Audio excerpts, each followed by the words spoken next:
Fidem meam obligo. Vexillo civitatium Americae. Foi derrotarum et re publicae. Pro qua stat uni nationi. Deo ducente non dividendae. Cum libertate justiaque omnibus. When I was growing up, I lived in a highly segregated town. Blacks lived on one side and whites lived on the other. I went to a high school that was mostly taught by majority black professors, because even with their PhDs and master degrees, they were not allowed to be employed at white universities. But because of that racism, I had the opportunity to be taught by the greatest black minds that my city had. And by 16, I was able to recite the Pledge of Allegiance in Latin. But the black excellence doesn't just stop at my school. I also had it at home. My grandfather came to East St. Louis in 1916 in the middle of the race riots, where black men were encouraged to come to East St. Louis to work at meat packaging companies. But the white men working there were furious that black men were taking their jobs, so they went on strike. The race riots lasted 4 to 5 years, and according to my grandfather, quote, blood ran down the streets like water, and he was there for all of it. Along with him, my father was the first police officer to serve East St. Louis, and my mother was a part of the Hidden Figures group that worked for the government. Fortunately, growing up, I didn't experience any racial inequality until I came to SIUE. I came to SIUE in 1966 as a part of the second class of African Americans to be accepted to the university. But I wouldn't say that my relationship with the school is that of anything good. When I first came here, I was on track to becoming a doctor. But one of my professors decided that the world didn't need a black doctor, so they failed me in one of the major classes that I needed. That pretty much gave me a sour note with the university. Not long after, I switched to becoming an English major.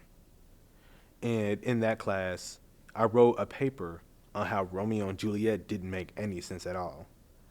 I wrote about how people in real life, especially from East St. Louis, wouldn't do anything that book said. As you would guess, the university and my professors didn't agree with anything that I said in my paper, and not long after, I dropped out of school and joined the Army, and now I'm a Vietnam veteran. Soon after the war, I ended up returning to SIUE, and the campus was more open and accepting.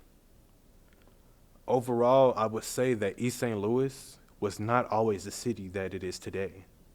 East St. Louis was not a ghetto. East St. Louis was a working and stable community until that of the white flight, when white businesses took their businesses out of East St. Louis, taking many jobs with them, leaving 7 out of 10 citizens unemployed, skyrocketing the unemployment rates, and not soon after, the cancer rates as well. I still believe that even as it is now, East St. Louis could still go back to being the great city that I once knew it to be.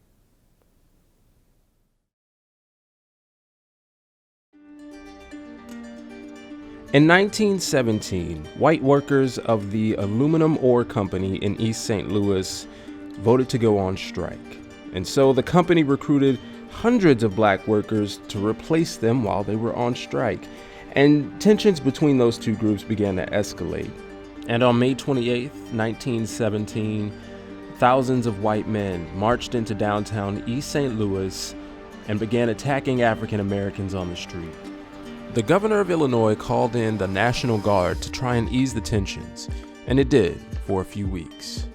On July 1st, 1917, the massacre began again.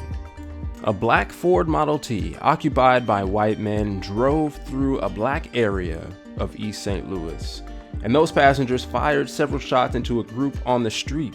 Not too long later, a Ford containing 4 people, including a journalist and 2 police officers, passed through the same neighborhood, and black residents, assumed that this car was the original attackers and opened fire on the car, killing 1 officer instantly.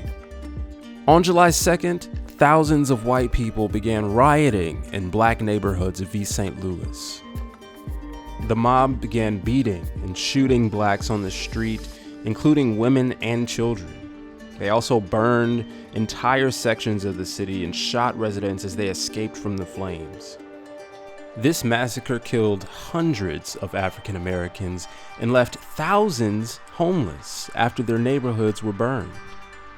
Even though this massacre lasted just a couple days, the effects could be felt for years.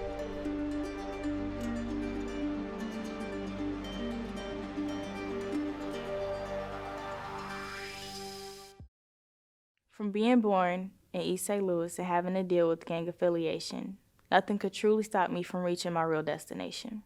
Being able to help children who were like me in my position, with young minds and bold hearts, they needed help without any suspicion.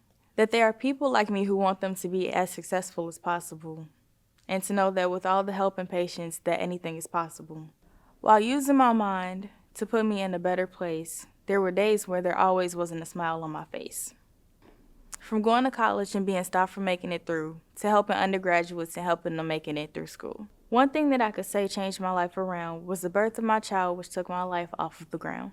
To make sure that my child will not have to deal with the same things, I make sure not to take for granted what every day brings. So if you grew up with people saying that you can't, just know that you can do it like this guy from East St. Reflecting on the difficulties and misfortunes of East St. Louis, I think it's safe to say that the people of East St. Louis are resilient.